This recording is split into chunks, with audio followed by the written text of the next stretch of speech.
Garry Douglas est PDG de la North Country Chamber of Commerce. Il est basé à Plattsburgh, qui aime se présenter comme la banlieue américaine de New York. Et aussi la porte d'entrée pour des entreprises québécoises qui veulent faire affaire aux États-Unis, non seulement dans l'État de New York, mais dans les États-Unis au grand complet. Il faut dire qu'il a été très présent sur la scène québécoise du milieu des affaires depuis des décennies. Il se présente, lui et sa chambre de commerce, comme un allié pour les entreprises québécoises qui vont un intérêt à investir dans le nord des États-Unis et ailleurs. Et nous en détaillons les tenants et aboutissants dans un instant à Télécorex.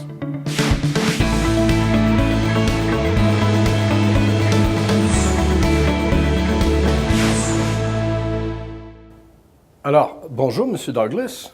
Good morning. And welcome to TV Corex from Plattsburgh.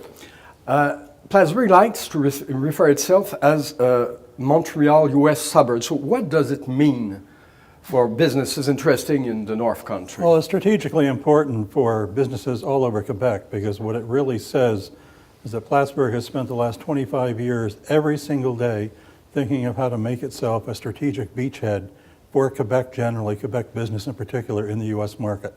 There's no other asset similar to Plattsburgh to any other province of Canada across the entire border where a community has actually developed itself as an appendage to a part of Canada. It's a strategic advantage for Quebec, and not only in terms of location, but in terms of expertise and in terms of advocacy. I look forward to being in Washington with your premier in a couple of weeks. We advocate and lobby in Washington and Albany with the Quebec government, with the FCCQ.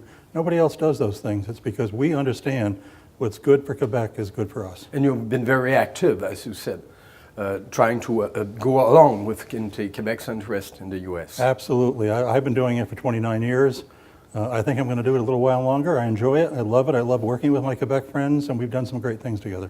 Is it a good time for Quebec businesses interested in the U.S. market to go along?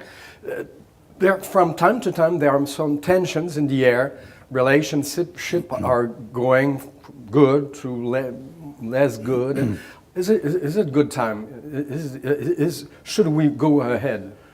Well, there's two ways to answer that. Number one, if you're in business in Quebec and you're looking to grow, there is never a bad time to be looking at the U.S. market. It's the world's richest marketplace. There's never a bad time. There are different conditions at different times that you need to plan around. But on the other hand, there has never been, literally ever been, a better time. The U.S. market is booming. Business is more free than it has been in generations in the U.S. to conduct business and to grow. And of course, Quebec has that key advantage of frankly having a team on the other side of the border that will help them at any given time navigate what's going on in that period. Now, here's the reality.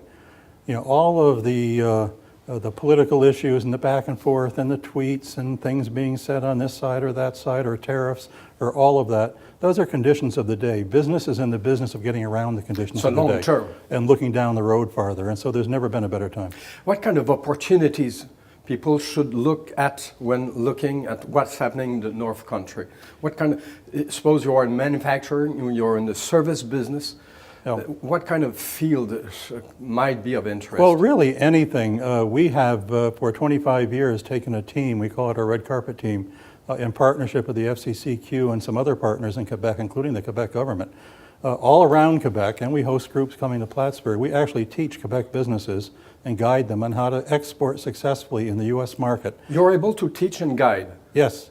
And then assist them with everything from legal aspects, visas, banking, insurance, customs clearance, all of those elements of success in the U.S. market. It boggles the minds of my colleagues across the U.S. when I tell them, you know, I'm an hour outside of Montreal, and I say, oh, you must spend all your time helping your members do business in Canada, to which I say, I don't do that at all. We go up into Quebec and help Quebec companies export to the U.S. It's because we are in the Quebec business. We are Montreal's U.S. suburb. And you see yourself as kind of a port of entry. Absolutely. Not just for the North Country or even for the entire U.S. Not just New York State or... Yeah. So it's really, it's any kind of business in Quebec that it could be services, anything. However, there is one sector we particularly specialize in and been particularly successful with Quebec in developing, which is transportation equipment and aerospace manufacturing. Those are two huge sectors in the Montreal region in particular, across Quebec. that have very great interests in the U.S. market. We have made ourselves a conducive platform for working the U.S. market for those companies. We have Bombardier and Nova Bus as big ones. Of course. But we actually have 54 manufacturers in that sector in the Plattsburgh area employing 9,000 people, and half of them are based in Quebec. You've talked about Bombardier. Of course, Bombardier has been established itself in Plattsburgh for a very long time. More than 20 years ago, yeah. Really. What kind of incentives, what kind of support are you willing to give to businesses in Quebec that are looking toward the U.S. market? Well, we always caution, be careful of states and areas that run to the incentives, because really those incentives are trying to make you not look at their taxes. We certainly have incentive programs and refundable tax credits that are grants and loan programs. We have supports for technology businesses and incubator situations that need that sort of support. However, here's the basic thing. Rather than giving gimmicks, Governor Cuomo has changed the tax structure for business in the state of New York. If you're in manufacturing, any kind of manufacturing activity, the New York State corporate tax rate is zero. Zero. Zero. And it's not for a limited period of time. It's not, you have to qualify for it. That is the tax rate for manufacturing in the state of New York. Now, compare that to Vermont and most other border states, which are 8 and 9%. Right off the bat, you've got an 8 or 9% advantage. Now, it's better than that, because if you're a non-manufacturing business and you want to service the U.S. market from Plattsburgh or someplace in New York State only applies its corporate taxes to sales within the state. So if you're servicing the entire country and you make a big sale to California, you don't pay any taxes in the state of New York on that. You only pay taxes on a sale you make to somebody in Albany or Buffalo. So even for the non-manufacturing business, it's very advantageous to be serving the U.S. market. And then add to that the advantage of proximity. You can't put a value on that, and our companies find that. They're an hour and a half up the road. They don't have to delegate as much management authority. They can maintain their supply chains. They can hold many of their functions, finance and other functions in their home office in Drummondville or Montreal or wherever. If they were in North Carolina, they'd have to have more management personnel. They wouldn't be able to maintain as much oversight. These are serious incentives, and incentives nowadays are it's the name of the game, because everybody is looking for some kind of investment. The best incentive is who is going to help you succeed, and the teamwork that we bring to bear with the FCCQ and others, it blows companies' minds away when they leave those sessions, and they've sat around with a whole team that has told them, here are all the mistakes that others make. Put location, put incentives over here to the side. We'll come back to that. Everybody does that stuff.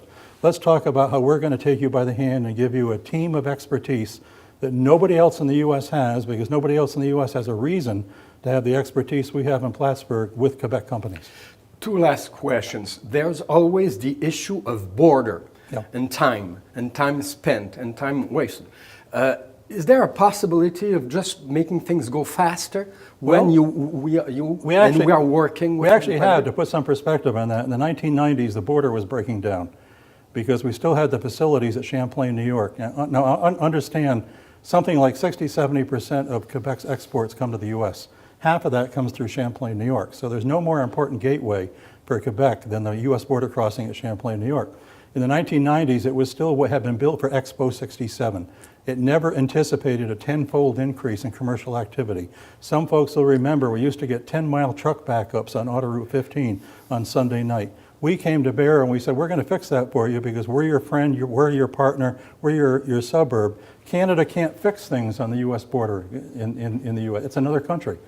We did it. We went to Washington. We got $170 million invested in what is now the most efficient commercial port on the entire U.S.-Canadian frontier. Really? That's a strategic advantage against British Columbia and Ontario and other provinces dealing with much more congested and much less efficient border crossings. We also serve as the stakeholder organization, again with the FCCQ, monitoring performance. We sit down with Customs and Border Protection twice a year, and they share with us confidential information on the metrics of time spent at the booth for cars, for trucks, et cetera. And we get to critique that and help them. So now, there's always going to be peak times when there are some backups. There are always going to be anecdotal stories that somebody got sent for further inspection. But the fact of the matter is the Champlain border crossing is an exceptional border crossing.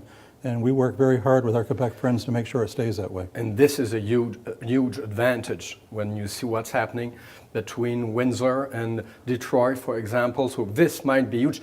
And since time... Our Ontario friends have long been jealous of the investment we obtained at Champlain.